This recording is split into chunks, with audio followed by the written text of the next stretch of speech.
Thank you for coming to today's seminar. I'm sure it's a hybrid seminar. The people in here, they can hear me. I hope that everyone online can hear me as well. If not, please send a message in the chat.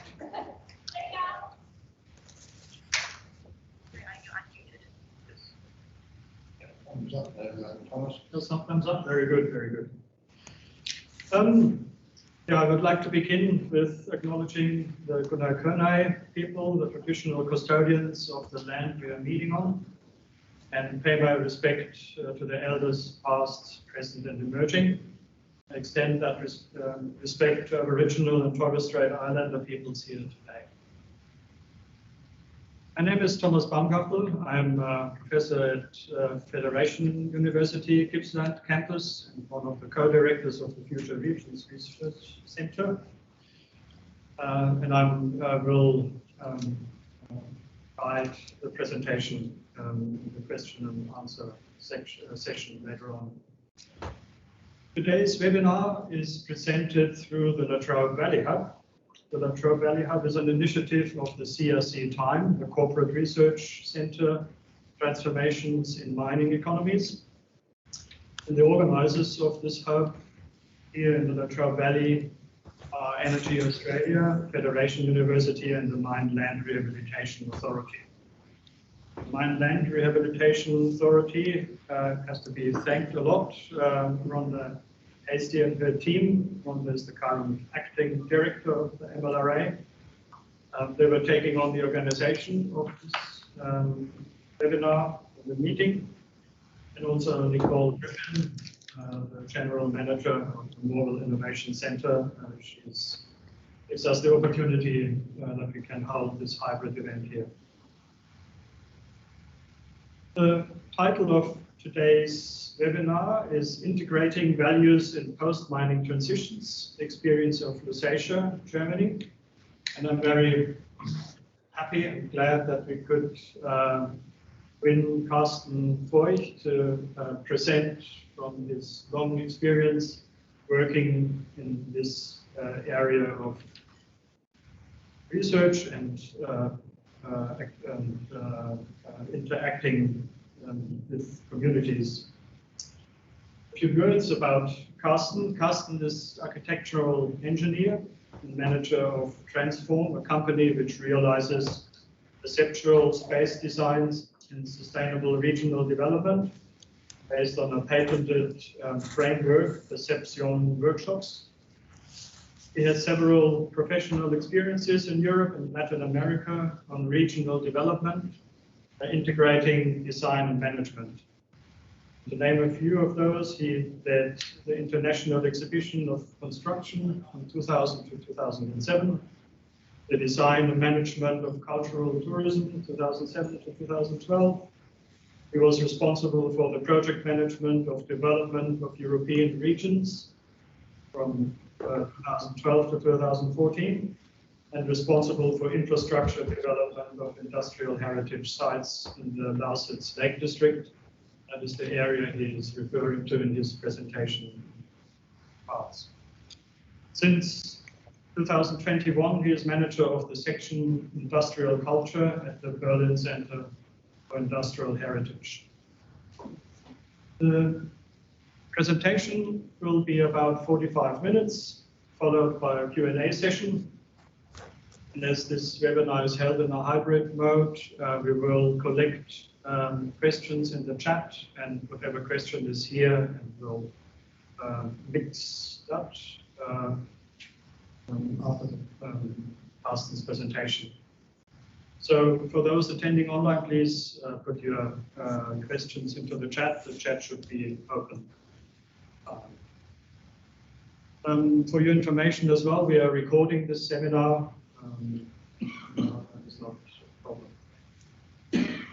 Now I'll hand over to Karsten, and I'm looking very much forward to your presentation.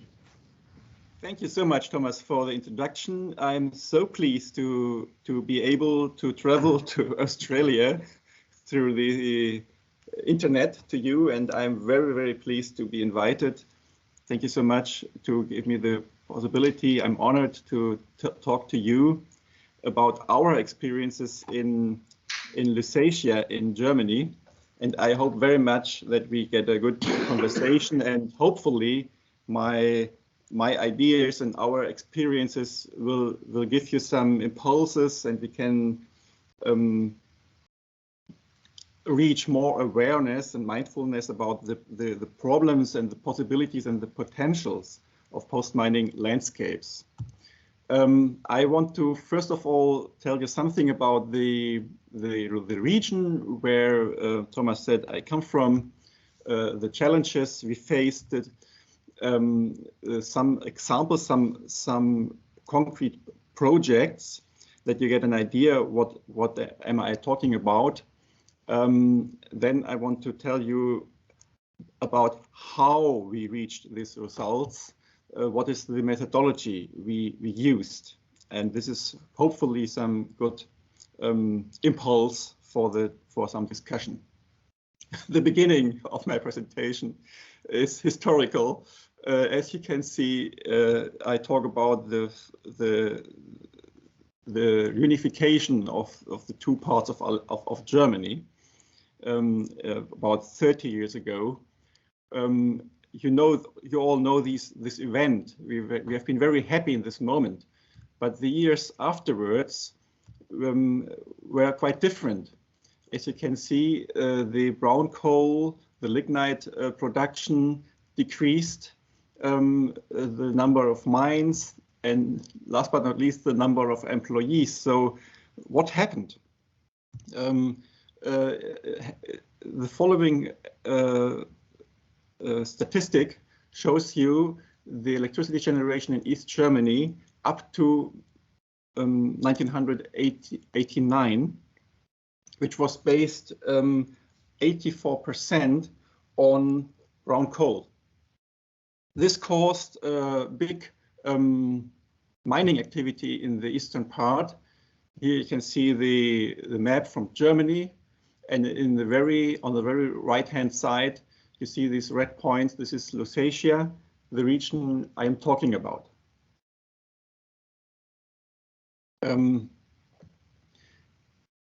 It was a whole region nearly revolved the earth.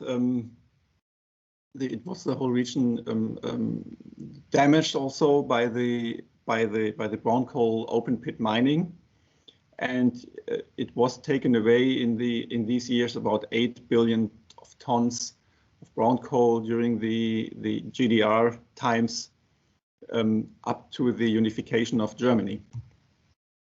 With the unification, the electric generation in Germany changed nearly from one day to the other. Now brown coal is only 30% in the mix. There are also hard coal energy and a lot of nuclear plants as well. And just talking about statistics, I want to show you also the statistic from today. In a way, as you will know by the media, to intend to get rid of the brown coal and nuclear power at the same time, nearly. Nuclear now is only 1%. We will close up the last plant at the end of the year, and brown coal still 17%, and nearly the half of the energy in Germany is produced by renewable energy wells. But back to the Lusatia and back to the challenges of the rehabilitation we face here, and in this very special historical situation, there was the task to rehabilitate a lot of mines in one moment because of the shutdown of so many mines at the same time. From your region, you know this kind of pictures. We faced devastated landscapes. There are a lot of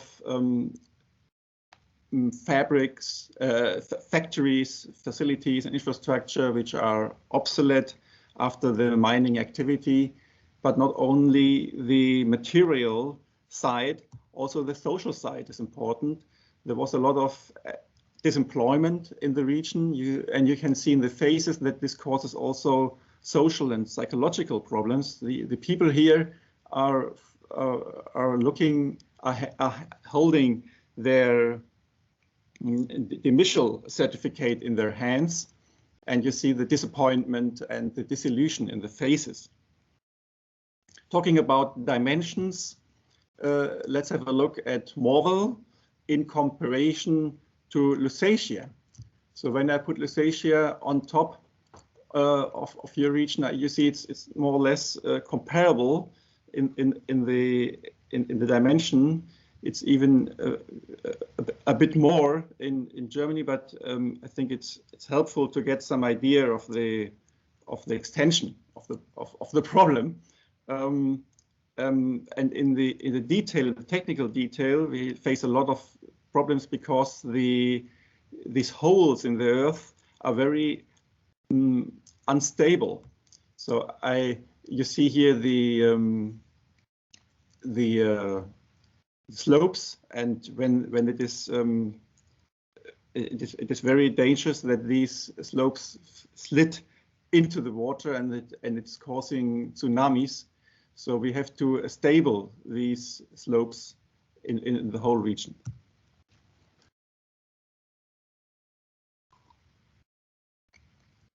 The planification of closure, I think I don't tell you something new, is a complex attitude, is a complex task. In Germany, the mining company, before beginning the mine, has to approve a plan how it will close the mine with all the aspects of ecology, of shaping the landscape, evading the risk, and so on. And the aim is to get a landscape after mining which is usable for the future, which is safe, and in the best case offers some innovative use for the future, and it's ecological good working. And you have also to reorganize the water system, because the groundwater level is pumped away. It's pumped during mining, and afterwards it has to rise again, and this is a quite complex ecological process. So allegedly, in the mining, in post-mining development, is everything clear? You have all these themes to treat, but in this very special case of Lusatia in East Germany, people in the region had some questions. They had some questions about what is our future besides the technical solution? Who and how can we reach a new vision, a new identity, who we are if we are not miners anymore? Who helps us in this complicated process? Who moderates the conflicts which are there between the different interests and the different financial contexts and so on? And who participates us? Who asks us in which kind of landscape we will live in? We want to live in future. Who helps us to get an idea? What does it mean if the mine, which was a big hole in the earth, in future will be a lake? How can we be? What is the process from miner to seaman? Yeah. Perhaps it would be possible and necessary to take the chance, to use the chance to have some innovative ideas about the future, about reuse of landscapes. And therefore, perhaps it will be possible and necessary to look for ideas from abroad, to bring ideas internationally together. And these questions led to the International Building Exhibition with this logo C, which seems in English, you know, look here, see. look at what is happening here, but see in German language is lake. So it has these two meanings. So let me show now in the next step some examples we managed to realize, some examples of projects, so to get an idea what we reached as result. First of all, we looked at the mines and we asked us if this is sand and dirt or if it depends to the view. If you look in another way to this mine, perhaps you get another idea what it is. So we organized these perception workshops. We changed the perception of the site in order to reach a new view, a new idea, and in order to try to discover the qualities. In Australia, you have some deserts. In Germany, normally we have no desert at all. So it was quite curious for the people to have a walk through a desert in the middle of Germany without having to take an airplane to go to Sahara or to Australia. So we help the people with special installations with art and installation to have a new view on this ugly sandy hole of dirt, and creating an oasis in the middle of the desert, in the middle of the hole of the pit, creates the landscape around as a beautiful desert landscape. So this was one possibility to get people into the theme, and to help people to see some qualities, and also to make some tourism, although the lake was not there yet. Another example is this F60, one of the excavation conveyor bridges, which were used in the mine, which also was obsolete after mining. Miners, as they have the task to reorganize the landscape, wanted to pull down this construction, but people in the region and we as organization said it would be a pity to pull down this great monument of industrial heritage. And we compared this machine in order to convince the authorities with the Eiffel Tower in Paris. And when we compared it, we realized that it is even bigger, even longer. It is like an Eiffel Tower from Paris, just lying, not standing, but that's a detail. So at the end, we managed to convince the authorities to maintain this bridge. And now it is one of the attractions of the region.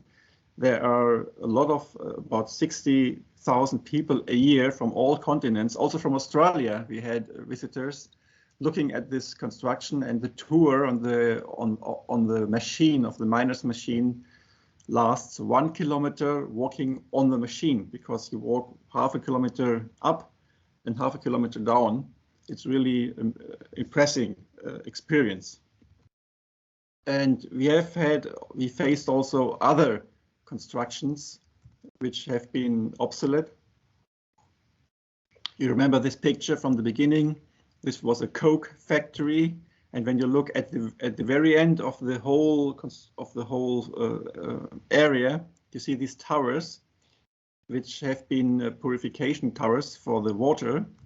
And this is the only relict which we managed to maintain, but it's now one of the attractions, and it shows some of the identity, and region the region a special face, special image as industrial heritage region, industrial heritage landscape. So we didn't want to negate in the design. We didn't want to negate the past, but we wanted to use the past as we wanted to use the industrial area time as a design idea for the future, as an image design for the future. Also, the borders of the lakes, of the future lakes, we had to design them.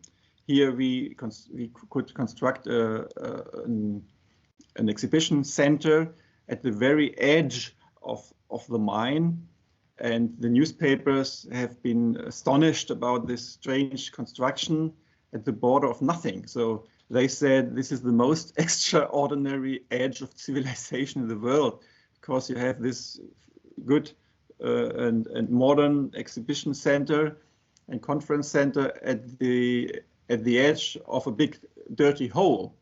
But when you look at the future and the idea what will happen there, you understand that this was a sign for the future.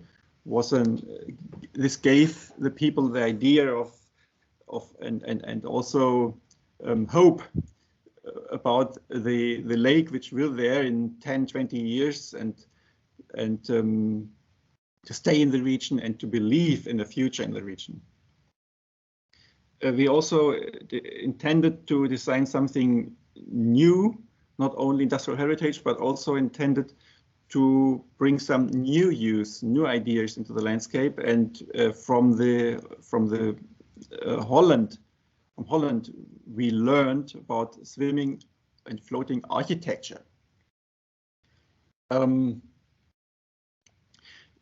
The idea is because of rising of sea levels, of more and more problems with water in the world, to stop fighting against the water, but constructing cities, constructing houses with the water.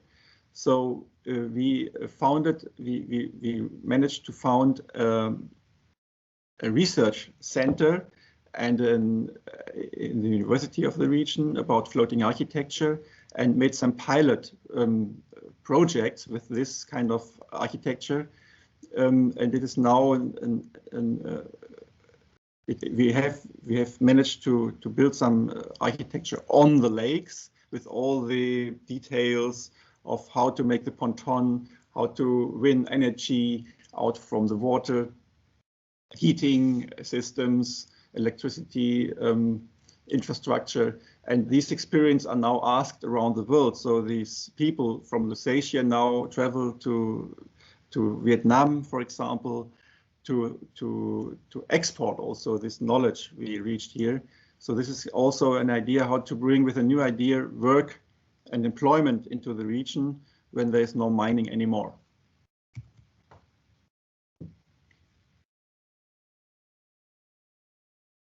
It was also necessary to design new harbors. This is also a task from our agency to help that these designs are futuristic, these designs are interesting. So we made an international architectural competition for the design of this kind of harbor, so that it is a new postcard motif for the tourists of this region. It was the idea to connect the different open pits, which will be lakes in the future. And you can see here a canal which connects two lakes, crossing a street and crossing a river at the back side. Don't know if you see the mouse. Here is a river above the canal. It was a crazy and a expensive investment, but we could convince the authorities in this case that it is worth to invest now in this special situation, because we will have so many more tourists and so many more uses in this lakeland with these canals, with this possibility to go by boat from canal to from lake to lake, so that it is worth to invest now, because it will be repaid by the economy in general in the next years. It was also the idea to make to build some iconic, some special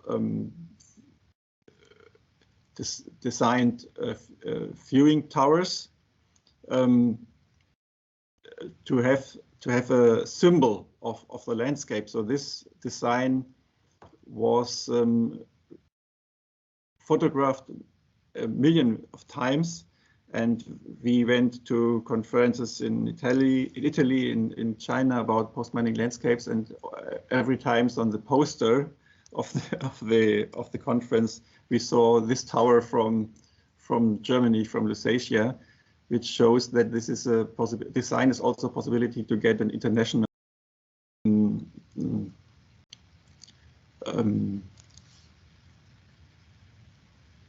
I just missed the word, attention, international attention. Yes, that's what I looked for. We also looked about the use of the land afterwards. Here you see vineyards in former mines, and we also discussed in this time of rebuilding the landscape, how will the landscape in future look like when the landscape itself, the surface, is used to win energy, because this is also a question of design. When you have biomass, photovoltaic fields, windmills, you can do this in a good way, so that the landscape is iconographic, identification is possible, and it has a special face, it has a special good-looking design. Another task was the restoring of biodiversity. So there are a few areas which are now ecological areas for education and scientific research about how nature comes back in sandy areas, in devastated areas. And the inclusion all the time, the inclusion of the population. So you see an event we organized with the people of the region in a social art event, which was called Paradise Number 2, because the artist said the people here in the region have to organize their second paradise after the first paradise they lived in, which was the brown coal minery. And here you can see how people came to one of the lakes to switch the light on. There was nothing around, just fields and forests, but with only some torches with batteries, we could illuminate the whole lake. You can see here on the other side of the lake, this is all people standing there, switching the light on the lake. It looks like cafes and harbors and cities, but it's only a one-night event. It was very emotional. We invited some people to come. There came 5,000 people of the region, and they switched the light on in their new lake. And till today, the people are talking about this experience of community as well. So this is the three tasks we faced. We wanted to maintain some of the identity. We wanted to design the future, and very important also, we wanted to make possible that the process, the in-between landscape, the landscape which is not mine anymore, but not yet the new lakeland, would be experienceable, would be livable, and would be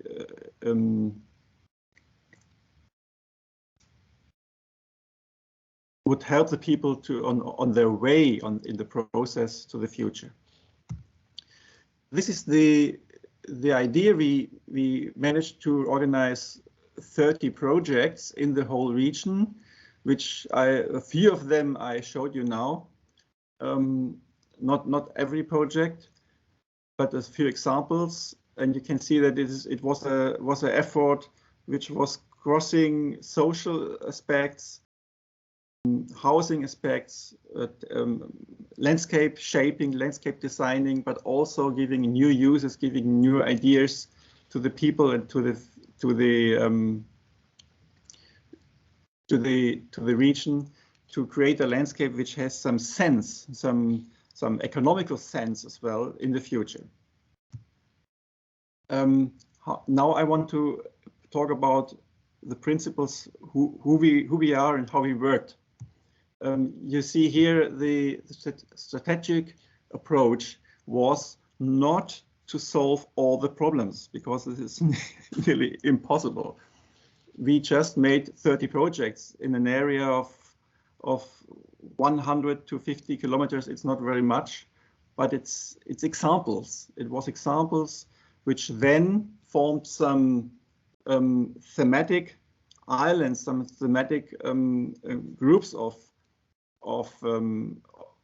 projects, which then at the end gave to the in the sum gave to the whole region a new idea of what the identity is in the future. And when you look at the same plan I showed before, you see that now we got these 30 projects, we got this landscape, this defined landscape themes about here is more the industrial heritage in the southwest. Here's the lakeland.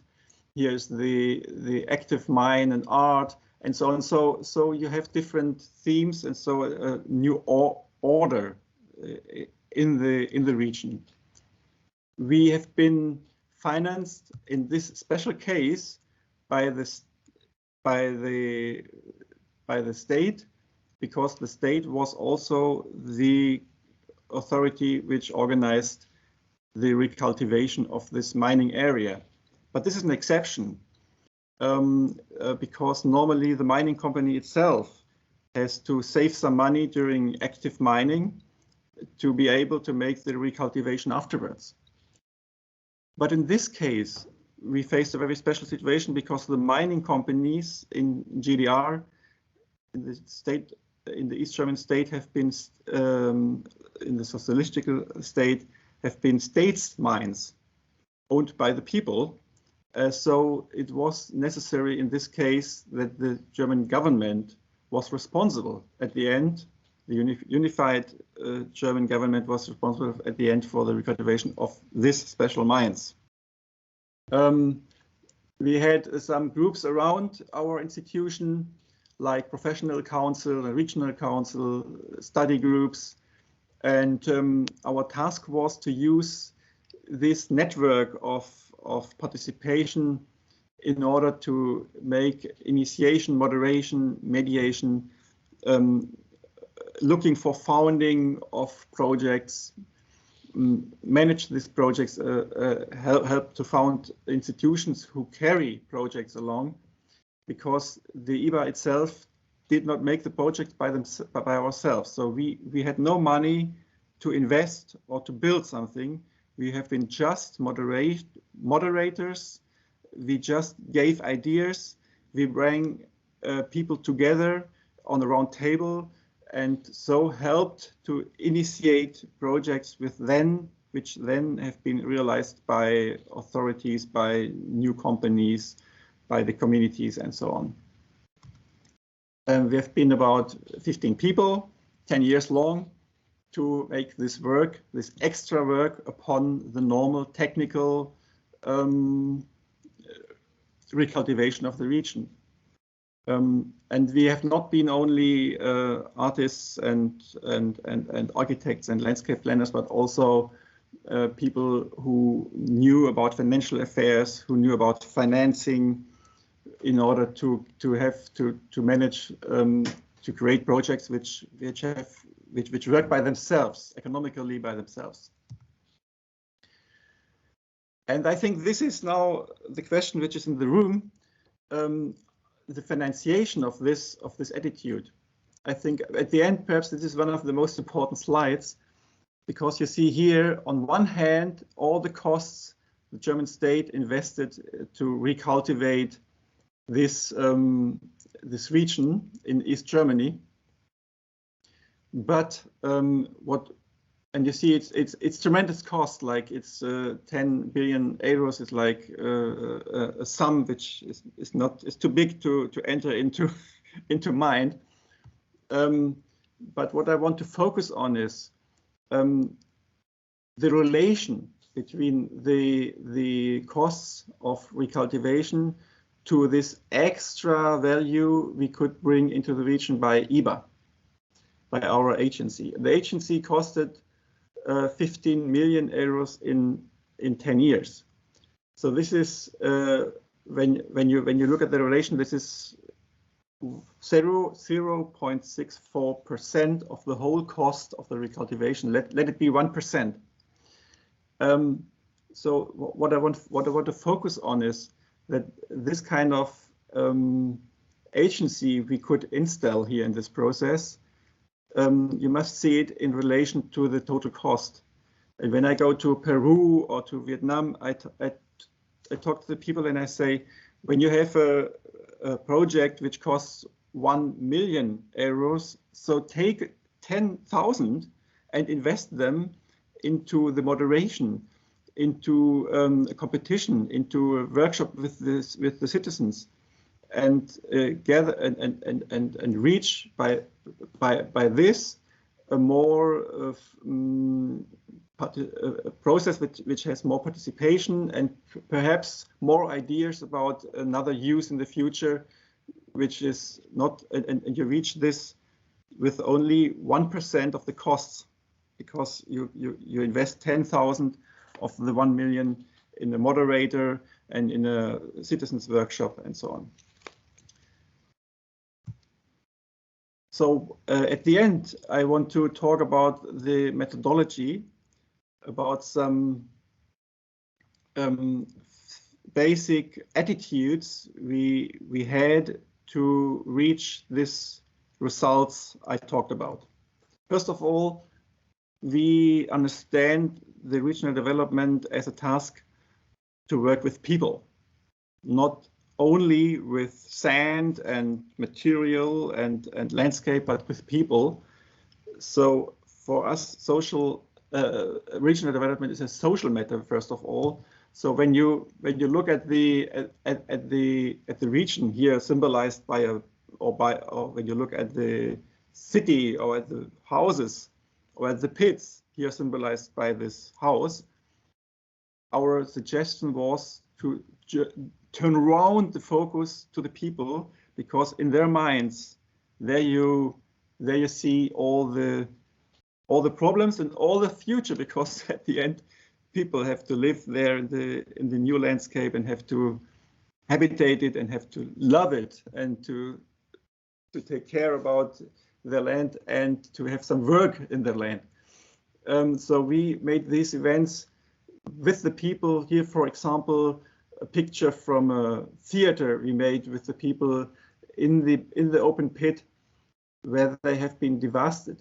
So this circle symbolizes the place where the church was. At the backside there was a factory. You can see the streets marked temporarily on the ground, and people talked about their past, talked about their pain to have lost their village and their houses.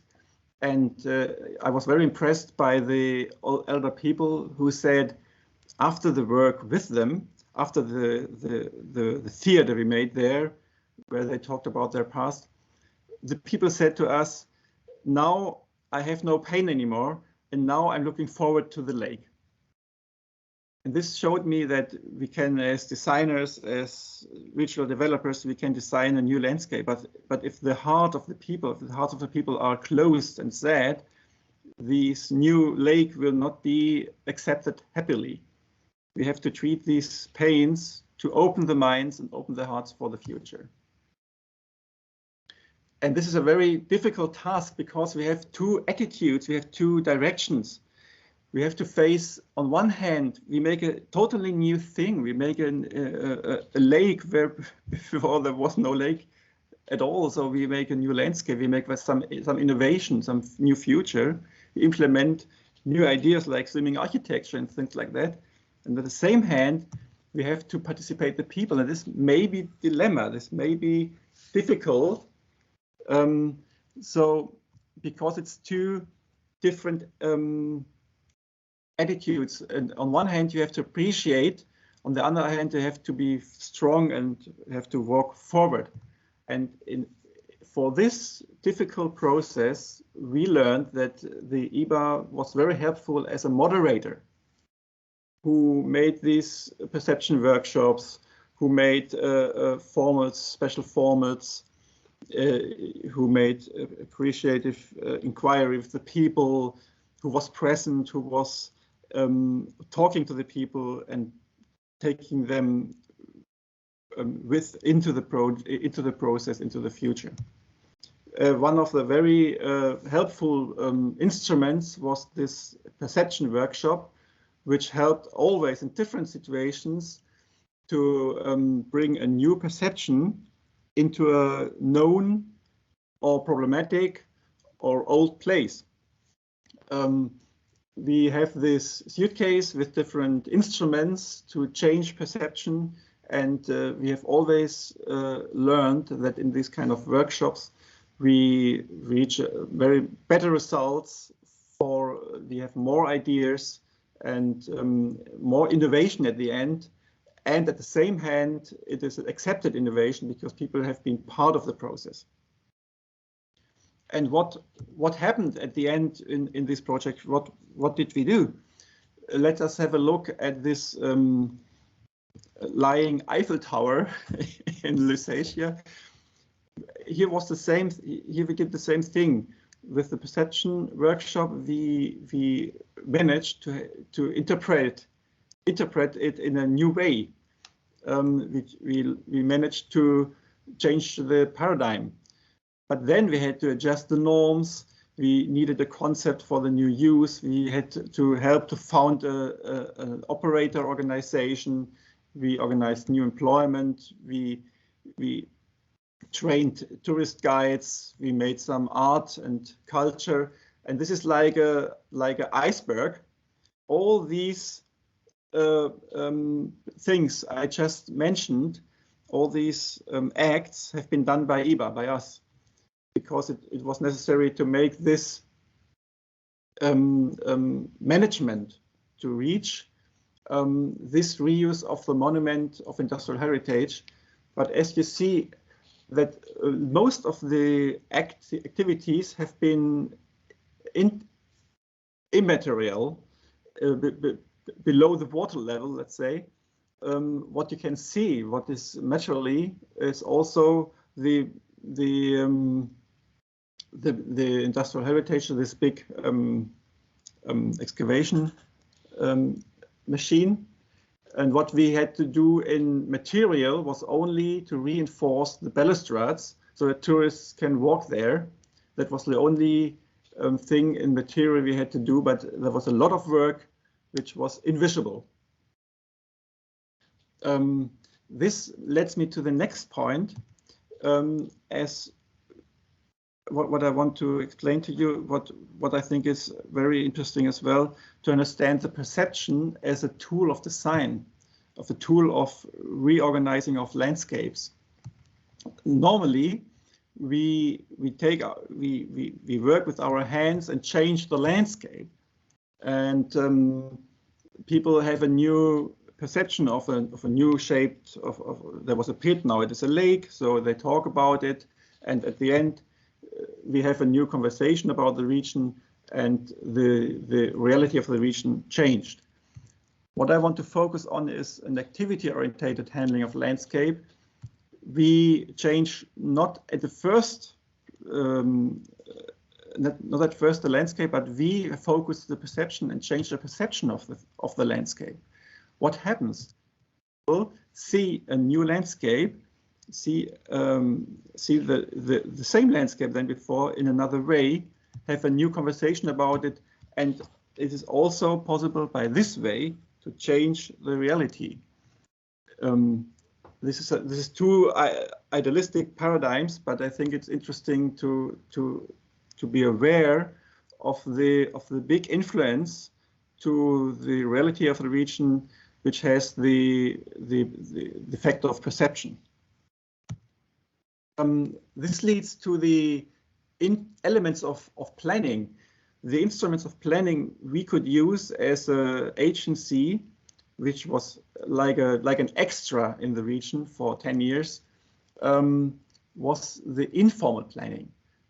We have all over the world the formal planning instruments which are hierarchical, which are implemented by the administration, legalized by parliament, which are mandatory.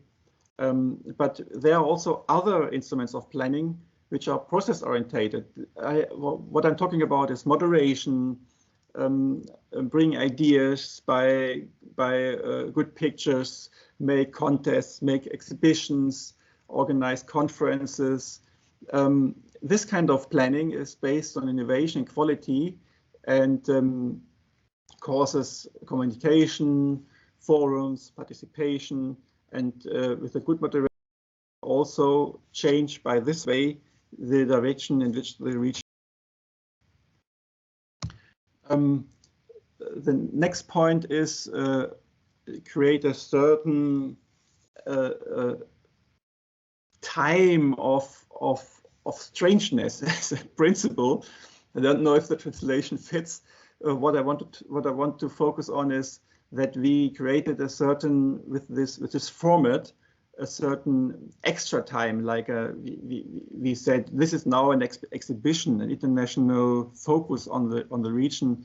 So it was a process of 10 years where we could reach also that the people and the international experts and local people came together and was opened to do some things they would not do normally. So it is also important to know that from the 30 projects we could realize we had 300 ideas. So it was not, it was necessary to have a workshop, to have a creative situation in which we could create a lot of ideas. And when you have 10 ideas, it's necessary to be able to realize one project. So the other 9 ideas which are not realized, but they are also necessary. They are also important, because it is more important to, in our experience, to focus on the process than on the result itself. At the end, we reached a big consensus in the region.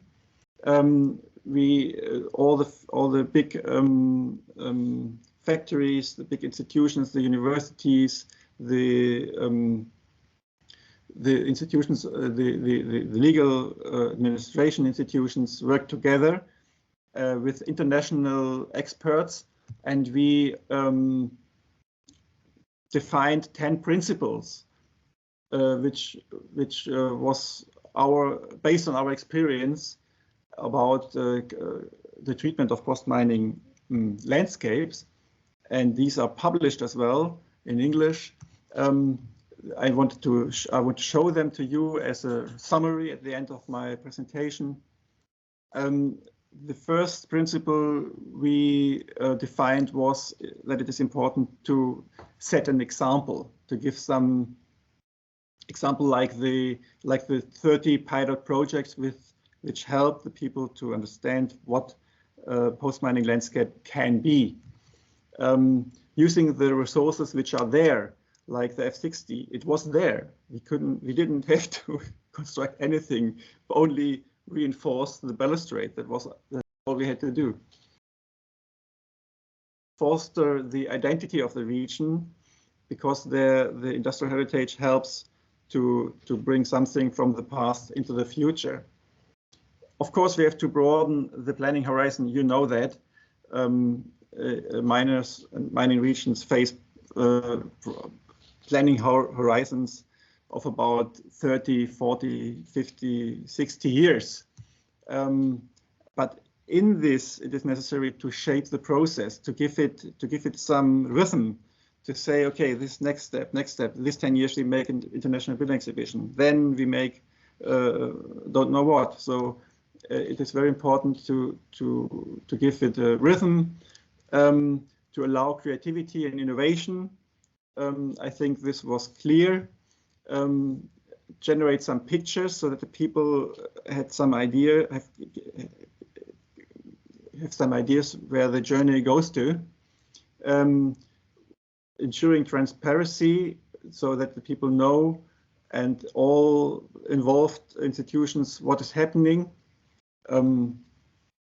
Building the organizational structure, and this is in our example, the Ebar. I think every region has to look how to manage this, but this in its cases. But this is the 1% investment, what I talked before. Look at the whole costs and say, okay, let's take more or less 1% of the costs and invest in people who organize this process, who help us to broaden the view and bring experience in and participate the people. And also taking responsibility.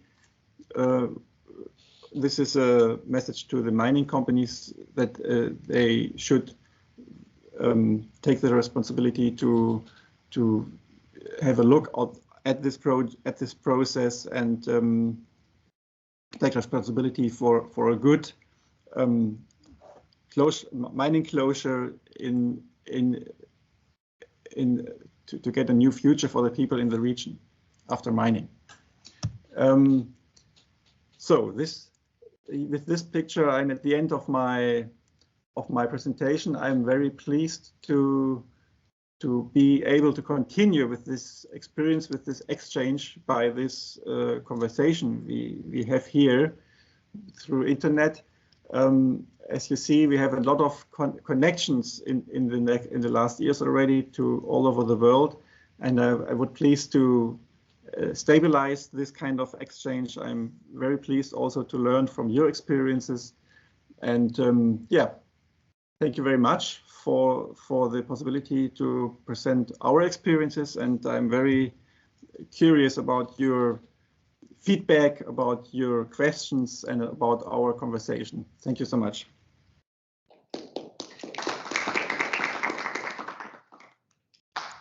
Thank you, Karsten. I think it was a very stimulating, thought-provoking presentation. And I can see as well some similarities, what you had to face in East Germany and the situation here in the Latrobe Valley.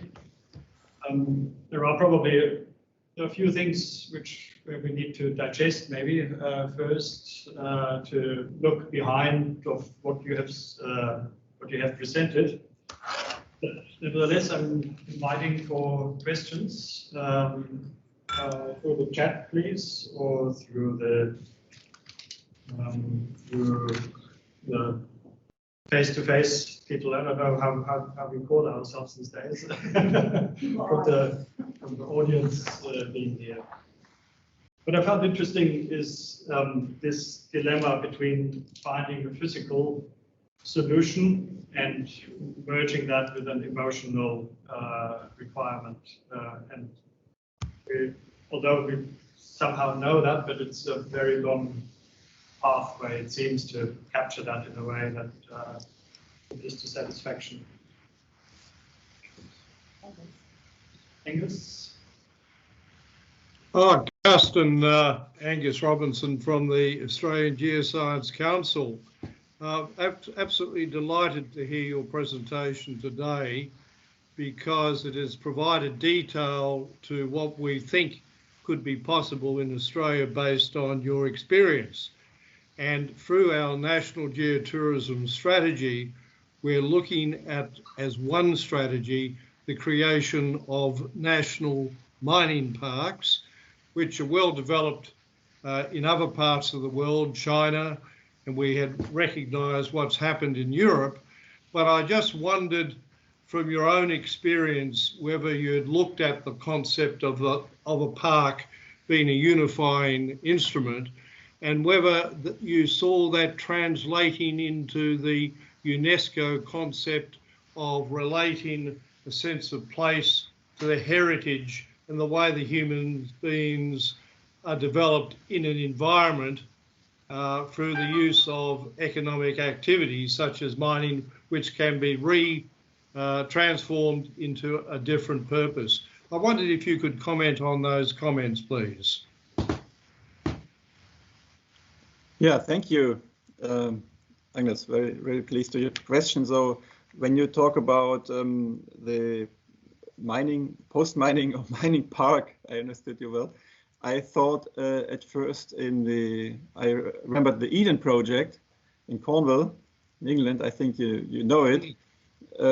I think every picture, and you just said one word like mining park, and I have already some ideas, and you named UNESCO. You named the dimension of what is happening now in these times when we get off the fossils and into another human decade, and these pictures are very helpful. So I think it can help a lot to get like Ebar in our case was helpful to set a framework, to set a frame, to say now this is a special time, this is a special focus, and let's make something special. And so when you have this kind of idea, I think it could be very helpful for to unify the energies and to have some focus on what you want to do, and hopefully it is also an idea which brings employment and work to the region, to the people. So I think I think it is perhaps it can be a good instrument for regional development. Thank you. Thanks for the question, Angus. We have a few questions in the chat, and I may just read out question of Corinne Unger. Thinking out loud, does Federation University have the social science and landscape architecture capacity that complements work on the geotechnical and groundwater side to house the research hub for exchange and study? That's a very interesting question. As I'm directly involved in that part of the question, I may just answer it very quickly. I think what Karsten was showing was that this is a process where institutions, where people are growing, and if we would decide to work towards such a solution, then equally FedUni as the local university or other participating research institutions, they would need to grow into that over time. I don't believe that the skills are there yet as they are, but we definitely have elements where there are activities currently which could be integrated in finding and satisfying the social science and landscape architecture capacity. I should say that in the social science area, we are probably not too badly placed. Next question by Jess Reeves. At what point in rehabilitation planning, that's again for you, Karsten, at what point in rehabilitation planning was the community consulted? Were the final landforms already determined? That's a very good question, because I showed the closure planning process, and I said that it is a duty for the mining company to make the plan about the post-mining landscape before beginning the mine. So this is about 60 years ago. So what did the regional planners and landscape shapers in 1950 or 60 knew about the landscape we need now? they didn't know very much about that, and we don't know what landscape we will live in 60 years. So this is a very difficult situation. On the other hand, it is a very good fact that mining companies have to give some idea about what they will do afterwards, because if there would not be that plan, they could go away and let the holes open and not recultivate it. But this is a contradiction, it is a conflict, and it was really hard for us to get into these plans. And what we reached is that now there is a legal practice to be able, it's not very easy, but it is complicated, but it's possible to change this plan. And we also imposed a discussion that it is better that there are only the edge points fixed in this kind of plans, but not every square meter defined, so that there is some open possibility to look in 60 years or 60 years later what landscape is needed. But in general, it was some disappointment there at this point, because we had some very open ideas what we could do. In one case, for example, we designed, we suggested to let some open pit open and don't recultivate it and make a monument of open pit mining, like an artificial desert in the middle of Germany, of a few kilometers. But this project failed, so it was not possible to realize this because it was against the recultivation planning. And so it's a conflictive situation, but this is also an argument for a moderator who helps to organize these conflicts in these cases. Thank you. There's a question by Gopi Chattopadhyay. Excellent presentation. How the people had trust that this is going to happen and what of what was promised, and how did the investment decision? How was the investment decision influenced by government to support the activity?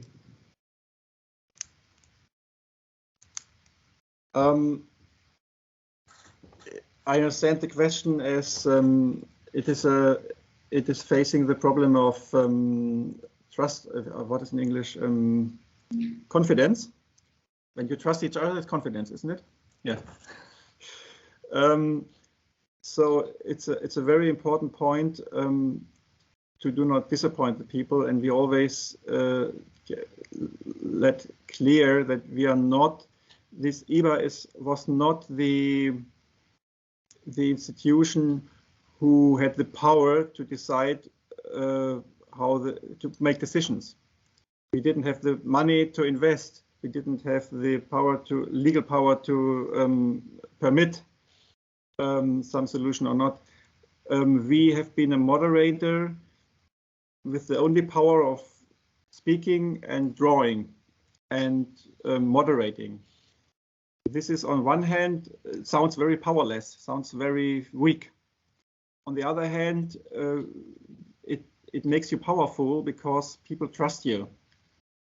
Because we didn't have any own interest. We just have imposed ideas and moderated the process, so that at the end, with this kind of construction, which sounds a bit crazy, sounds a bit unusual, but this kind of construction of an institution, of an extra institution which moderates, was at the end also heard and listened. Also, the government listened to us because they knew that we are the we have the confidence by the people. So there's no guarantee, but I think this kind of neutral institution is very helpful in these processes. Although it sounds different, although it sounds crazy, because when you make this question, you think, you need the power to really realize what it is decided. And at the end, in democracy, I think it's the weaker way is more stable at the end. I don't know if I could explain what I wanted to say, but hopefully I get some. It is an answer you are satisfied with. Thank you. Could make a comment, but I don't leave that. Next question by Kyle Bush. Actually, two questions. The first one, how important is public, that's a quite specific one, how important is public access to the mining sites to enable the process of engagement, to process complex histories and to imagine innovative futures? This is very important. It was very difficult because mining area is closed area, as you know. It's forbidden. It has fences. It has signs: "Don't enter," "Danger of life," and so on. And we managed to get into it. It was a 1 year's conversation process with the authorities to get the permission. But I think the going into the wound, going into the hotspot, standing there, and this opened a big access, or it forced also the feeling of the people that they have access to the theme. And they could treat their pain. They could treat the people from abroad could bring in their ideas. So I think it was a very important detail that we could go into the site and open this negated areas, these blind spots to the public a bit, at least. Another question by Kyle is, how did you ensure the continuity of the Ebar over the 10+ years of the work, despite election cycles, contractual obligations of mine operators, etc.?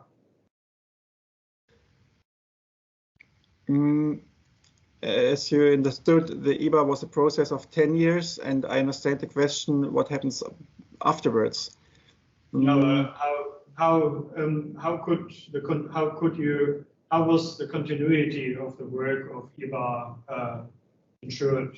Were there influences, external influences, like that you needed to fight for money, or that the political direction changed and some politicians may not have been that fond of Ebar anymore? Did you face issues in that? Yeah. So Ebar itself, as a moderating institution, was only there for 10 years in order to have some special time for special projects and special attitudes. Was financed, as I told you, but it was clear from the beginning that this is an impulse for 1 decade. So that gave us the task to create only projects which are able to be run by themselves. So the economical experts in the team constructed new economical institutions, factories, or carrying organizations to then carry on the projects. The 30 projects, which have been our examples, are now run by themselves. So we never have been running any project. We just helped to them to be born.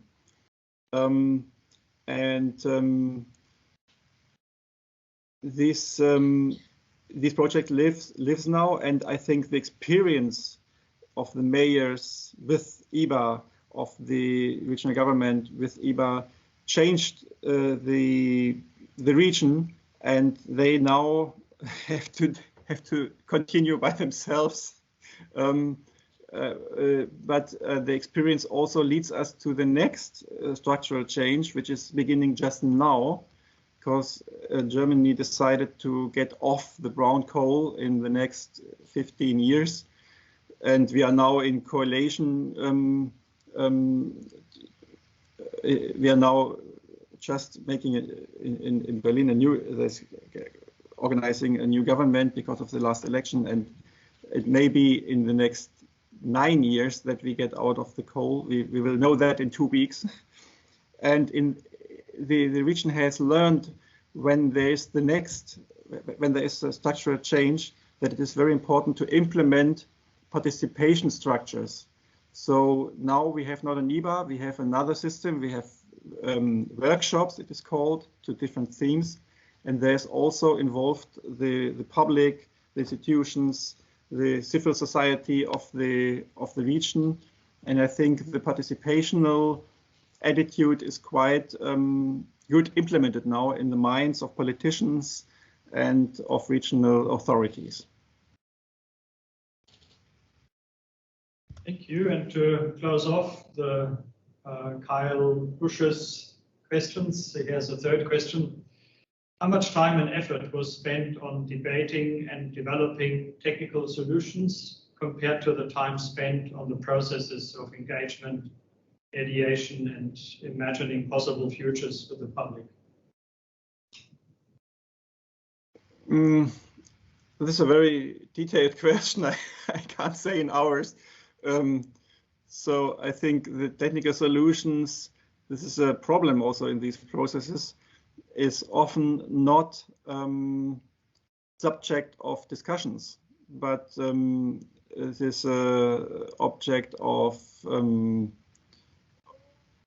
what is necessary. Like, so I can't tell. It's facts. It's a fact that this slope is unstable and that you have to make a stabilization of a slope. It is not very helpful to make a big discussion because you just have to do it.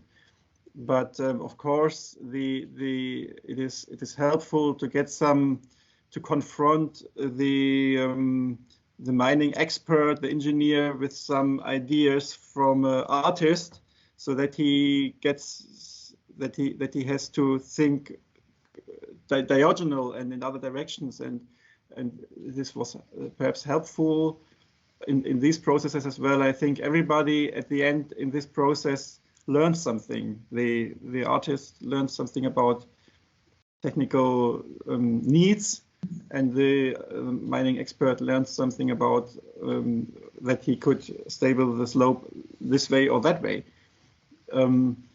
I think at the end it is a conflict we always face in these processes, but again, in this case, the moderation was very important, so that there was a bigger understanding between the technical needs and the social wishes. Thank you. A question from Rhonda. How did the 30 Ebar projects inspire other innovations and developments in the region? Yeah, this was the idea of Ebar to put 30 examples so that other mayors, other institutions, or other companies get other ideas. For example, we have had one mayor in one village which was also getting a lake, and he said, why not using an old part of an excavation machine as a sea bridge, as a bridge into the lake for the boats?